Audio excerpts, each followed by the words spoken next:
જય શ્રી કૃષ્ણ મિત્રો, કેમ છો તમે બધા?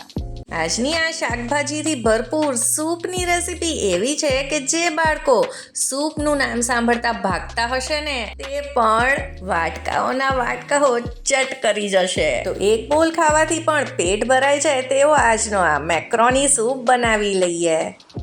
રેસીપી શરૂ કરતા હજી સુધી જો તમે મારી ચેનલને સબસ્ક્રાઇબ ન કરી હોય તો જરૂરથી કરી દેજો. નોટિફિકેશન મળે તેના માટે બેલનું આઇકન જરૂરથી દબાવજો અને આજનો વિડીયો પસંદ આવે તો તેને લાઈક કરજો, તમારા ફ્રેન્ડ્સ અને ફેમિલીમાં જરૂરથી શેર કરજો. તો ચલો આજની આ ટેસ્ટી મેક્રોની સૂપની રેસીપી શરૂ કરીએ. તેના માટે જાડા તળિયાવાળી કઢાઈ કે આ રીતે પેન લઈ લઈશું અને તેમાં 1 ચમચી તેલ અને 1 ચમચી બટર ઉમેરી દઈશું. અને આને ખાલી બટરમાં પણ તમે તૈયાર કરી શકો છો.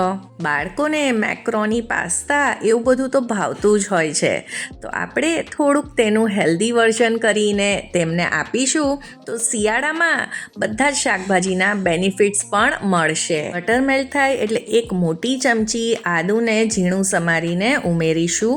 1 ચમચી લસણ પણ ઉમેરી દઈશું ઝીણું કટ કરીને અને 2 મીડિયમ તીખા લીલા મરચાં પણ ઉમેર્યા છે.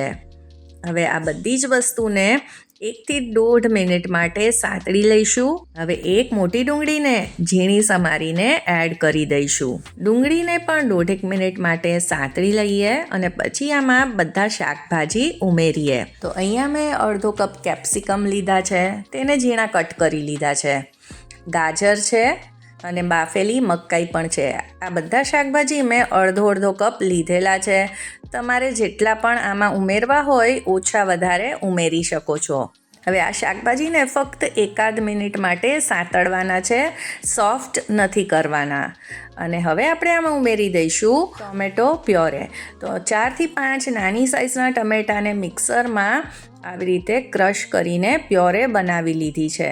આનાથી મેક્રોની સૂપ એકદમ જ ઘટ તૈયાર થશે અને સૂપ જેવી કન્સિસ્ટન્સી પણ આવશે.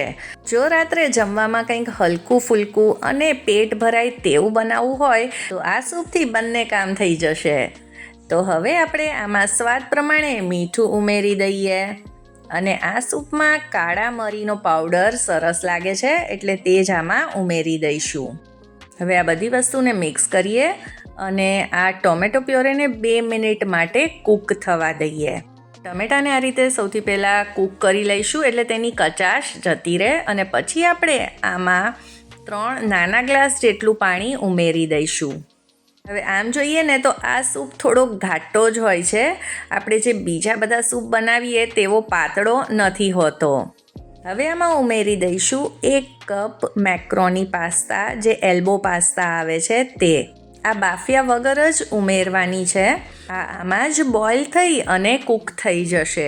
જો તમે પહેલેથી કૂક કરીને બોઇલ કરીને આમાં ઉમેરશો ને તો તે ભાંગી જશે. અને હવે આને ઢાંકીને લગભગ 5 થી 7 મિનિટ માટે કૂક કરવાનું છે, જ્યાં સુધી પાસ્તા કૂક નથી થઈ જતા અને સોફ્ટ નથી થઈ જતા.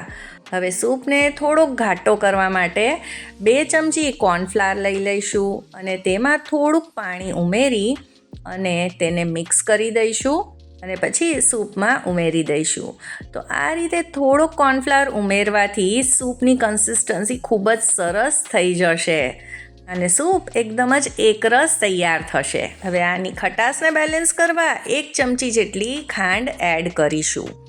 આ સ્ટેજ ઉપર જો તમને આ સૂપની કન્સિસ્ટન્સી થોડી ઘાટી લાગતી હોય તો થોડુંક પાણી પણ ઉમેરી શકો છો.